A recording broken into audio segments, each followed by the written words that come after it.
The Federal and Devaki Specialty Hospital jointly present the Madurai Marathon 2024 Run for Health on Sunday, October 20th, 2024. Entry is free for all.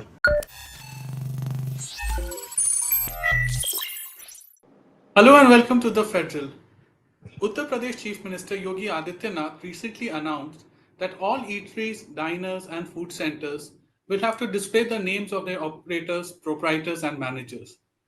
To better understand the decision, today we are talking to Ms. Shahrukh Alam, senior lawyer in the Supreme Court, and she's an expert in matters of legal and constitutional issues. Thank you for joining us, Ms. Alam. Thank you. Thank you for having me again. Ma'am, my first question to you is that Uttar Pradesh Chief Minister recently said that it will be mandatory for all food centers and diners to display the names of the operators, proprietors, and managers. What are your initial thoughts on this decision? You know, Gyan, as we drive down the Noida Expressway or the Greater Noida Expressway, as both you and I often do, we see these billboards, these very shiny billboards, advertising the prime properties in both Noida and Greater Noida and Ghaziabad. And invariably, they're called Knightsbridge. Or they're called Knightsbridge, for instance, or El Deco, or Castile, or one is called King's Reserve. And when I see them, and these are very much in the Honorable Chief Minister of UP's jurisdiction, I think about names. I think about how names are sometimes aspirational. Why would somebody in Noida be living in an apartment that's called Knightsbridge or that's called El Deco? So these are not real names. And very often people who live in these apartments are votaries. They tweet in support of policies which talk about, supplying actual names of proprietors. And I often think about this. I think about people who live in Knightsbridge. Do they sometimes wonder whether the daily wage laborer, the migrant worker who's working on these construction sites, what is their religion or what is their caste? And then I say to myself that perhaps it doesn't matter to them because it's not so intimate. The apartment's been constructed, flat has been constructed, then you do your purification, you do your Grih Pravesh, you do your puja, and now it's become yours. So who constructed it, who worked on it, doesn't matter. So you excuse it because it's an aspirational name, it's a trade name, it's a business name. Very well, that applies to houses. What about people, we watch films and we excuse film stars who take on different names. Akshay Kumar, for instance, his actual name is something else. Nobody cares. You read Firaq, you don't think about what his real name was. Why is that? Is that because it's not so intimate? But then let's talk about things that are very intimate. Things like hotels and restaurants and department stores. We have the Cecil in Shimla. We have the Wildflower Lodge. People flock to these hotels. We have Fleury's in Calcutta. We have McDonald's. We have Cafe Coffee Day. We have Starbucks. So why is it that nobody stops to think who the proprietor is, who the owner is, who the manager is, etc.? So with a statement like this, with a declaration like this, one does stop to wonder what is it that they're after. And the one answer is it's basically about food and purity and pollution. Very intimate food, purity and pollution.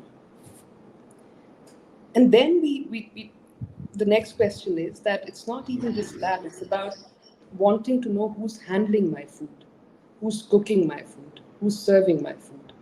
So it is about food segregation. It's almost suggesting that it's not okay to eat food that's not being cooked or handled by somebody that you can trust, somebody who's not of your religion or somebody who's not of the so-called higher castes. So it is a problem of purity and pollution, and we need to think about this. But there again, there is this I'd say a dichotomy because we're not concerned about franchisees like McDonald's, like Starbucks, Kentucky. We're only going after local businesses. We're only going after the small, marginalized businesses. So that's again something to think about. Why are we targeting people who really on the margins? And there again, why are we not talking about medicines, drugs that are again very intimate, both in terms of how our body engages with drugs, but also in terms of intimacy, we're actually taking them. Patanjali, for instance, would the chief minister expect that the proprietor owner of Patanjali actually publishes his real name, not his acquired name, which is Baba Ramdev, but his actual name, which is Ramkishan Yadav? Does he want him to publicize his caste there? Is that an expectation? But there, it isn't. So there is this dichotomy. There is this strange dichotomy that seems to target only the smallest, most marginalized businesses. But it is about food segregation and pollution and purity. So my second question would be, why is it that the order only targets small and marginal businesses and not maybe it is not applicable to a five-star hotel or of a restaurant in a five-star hotel? Or How does franchising, yeah? or How chain does the store. why is that? Why is that? It's something to think about, Gyan. I don't know why, because to my mind, taking drugs like Patanjali is as intimate an act. Do we need to know who's manufacturing our medicines? Do we need to know who the proprietors of Ranbaxy are? Do we want to know who the proprietors of Cipla are? We don't. So why is it that the people who are most visible to us, who can be bullied the most, who can probably be uh, mandated upon to act in a particular way, always become the targets? It is the poor people, and that is something to think about. I'm raising questions. The No, true. answers are there in the questions itself. So this is not the first time when UP government is thinking about issuing such an order. It seems this trend is catching up in other states as well because Himachal Pradesh has also announced similar decisions. So what is the difference between a Himachal government and a Uttar Pradesh government? Well, for one, I think the Himachal government has been more receptive to feedback and to criticism, and I think they've rolled back the decision. At least I think that's the latest update. But it's not just UP that's done this a second time. Uttarakhand has done this. Madhya Pradesh did it and then again rolled it back. But I think it's actually a very fundamental problem from our history. Food segregation, the trope of purity and pollution, basically caused the mutiny of 1857. So it's a problem that goes back into our history. We are very particular about food segregation, and I think the answers lie in the trope of caste, in the problem of caste. And there's always this anxiety about who we are eating with, who's touched our food, who's cooked our food. And that is something that we need to think about head on. We need to think about it in the context of fraternity, in the context of social integrity, in the context of our new constitutional rights, and question whether these tropes from history, whether these anxieties about caste and dining with an outsider from history are tenable in this day and age. Basically, it's about interdining, it's about food segregation, it's about who you can dine with without feeling impure or polluted. And it's interesting that it's even the Mughals appropriated it. Uh, the Mughal nobility did not interdine with the Europeans. They'd invite them, or they'd be invited to their houses. They'd go sit at the dining table, but not touch the food, not eat with them. Sometimes, because they were so curious about the menu, they'd have food packed and bring it back to their own houses and eat separately. They wanted to punish somebody, would make them eat with a lower caste. So to interdine with somebody who was not of your caste was a punitive punishment. So it's really something that comes from history to us. But instead of dealing with it, we are sort of invoking it, inciting it, and making it into a modern anxiety. According to recent reports, the Pradesh government is also planning to start a statewide initiative for verification of employees working at the food establishments. Um, for argument's sake, isn't it a good step because it will promote transparency? Will it promote transparency or will it promote intrusion into people's privacies? When you say transparency, there has to be some tenable motive towards it. I mean, transparency towards what end? So, what is it that we are trying to be transparent about? Basically, who owns the restaurant, whether we want to do business with them or not, whether we want to do business with people who are not from our community and not from our caste, whether we want to buy food from somebody who's not from our community or our caste, right? But where will it stop?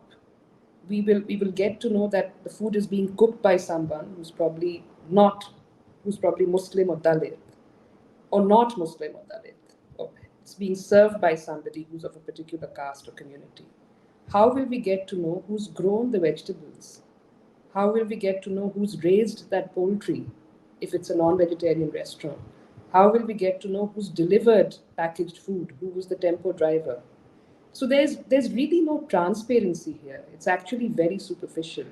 It doesn't even get to the bottom of the manufactured problem that we've created for ourselves. It's very superficial. We're basically telling people that we don't have to interdine with some people, we don't have to do business with some people, right? So it's the opposite of transparent in some ways, because it doesn't lay down what the problems are in an honest manner, and it doesn't deal with those problems in an honest manner. The Supreme Court, in an earlier order, uh, said that the police cannot compel shop owners to display their names. Since such an order was passed earlier, why do you think the state government is doing it again? What could be the possible motive behind issuing such an order? Again, we don't know because there's no notification. There's no written order, there's no notification. So we actually don't know what the reasons are. And the thing about lack of written orders or lack of notification is that you can only speculate. And the political establishment then has the benefit of giving very different reasons to different constituencies. To some constituencies, they can openly say that we are doing this because Muslims spit in their food, in your food, and we don't want you to buy from Muslims, or we don't want you to eat from Dalit restaurants or Dalit dhabas. We don't want you to do business with them. We are facilitating that. But at other fora, they can give other grounds. They can say, "Oh, this is about hygiene, and this is about health, and this is about health standards." Although how it is about hygiene and health without proper inspections from the Food Safety Bureau, we don't know. But since there's no written order, it's all up in the air. You can say different things to different people. And it's not just in this case, even with demolitions, for instance. You say very different things to different constituencies. To some constituencies, you say that we are demolishing their houses because they dared to dissent, because they are troublemakers. But in the court of law, you say that we did this only because they are encroachers. So you give different grounds, it's always shifting. So that is one reason. I mean, we don't know what the reason is. It's a shifting reason. It's a reason that is shape shifting. But on the other hand, I will also say that states are being less and less careful now about compliance with court orders. Uh, it's bordering on brazenness. Earlier, states used to be more careful about following and complying with orders of the Constitutional Court. It seems not anymore. It seems that they're always pushing back against court orders. There are a lot of eateries that are extremely popular, and the owners are also well known and they flaunt their identity and their heritage. Most of these high profile restaurants are doing good businesses. So, what is the harm in displaying names and of owners or managers? I disagree with you there. I think the eateries that do flaunt their names flaunt their business names. They flaunt their brand names. They don't necessarily flaunt the names of their proprietors and managers and cooks and servers. And there is a difference because the brand name often doesn't match with the religious or caste identity of its owner, right? Look at Alcosser. Look at a lot of these brands. So the brand name and the name of the identity of the owner manager are quite different. So that's at one level. Brand names, yes, but the names of owners, managers, cooks, servers is a very different entity. But there again, I'll again take you back to 1857, where the trope was the greased cartridge, right? So food, pollution, purity. And the prosecution case, the British prosecutor, his name was Major Harriet, his whole case in court was that I don't see why they suddenly have a problem with greased cartridges. Because most of our bearers, most of our servers are these Mohammedans who have no problem serving pork at British tables. And they've been doing this now for years and decades. So why is it suddenly that they have a problem with greased cartridge? He actually made that argument in court, and I think it's a persuasive argument. He was saying that they serve pork day in and day out at British tables, in British homes. Why are they making such a big thing of this? But the answer to that could be that in a moment, contexts are created. Even this whole thing about food segregation in the Kanwar Yatra and after is not happening in a vacuum. There is a whole movement, social movement, a political movement, which is creating a political consensus saying that it's not okay to eat from Muslims because they're dirty, because they spit in your food. A lot of it is manufactured, but it is coming from there. And it's targeted at a certain clientele. They're being told that do not eat from these restaurants. So these are happening at very different planes, right? It's a social political movement that is now taking the form of law and policy to actually segregate people from eating with each other. And second, there's always a difference in law between something that you do of your own free will and volition and something that you are compelled to do, right? I may name my restaurant whatever, but that is one thing. But being ordered to do so for no reason, for no good reason, is a very different kettle of fish, right? They can't be equated. It's a lot like saying, this happens a lot, this is a false equivalence. People who say went to Manipur in a fact finding mission and FIRs are registered against them there. When they move the Supreme Court, the argument from the other side is if they went once, why can't they go repeatedly to face trial or to appear before the court there? And we try to say our argument is that it's not the same.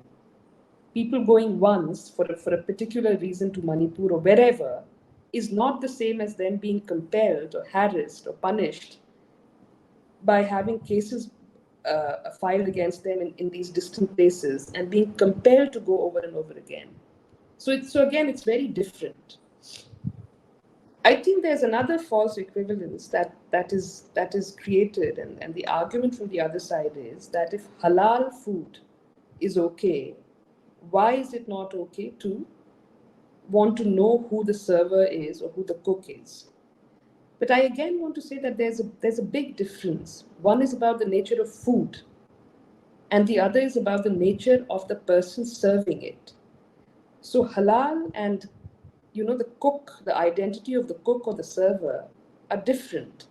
Halal can be compared to vegetarian food. It can be compared to wanting a particular menu displayed, or wanting to know whether sattvic food is being served in a place or not. That is more comparable to halal. That's about the nature of food.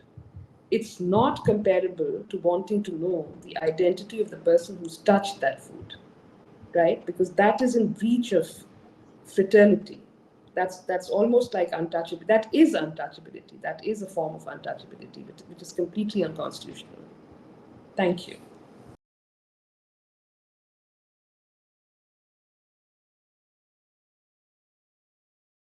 The Federal and Devaki Specialty Hospital jointly present the Madurai Marathon 2024 Run for Health on Sunday, October 20th, 2024. Entry is free for all.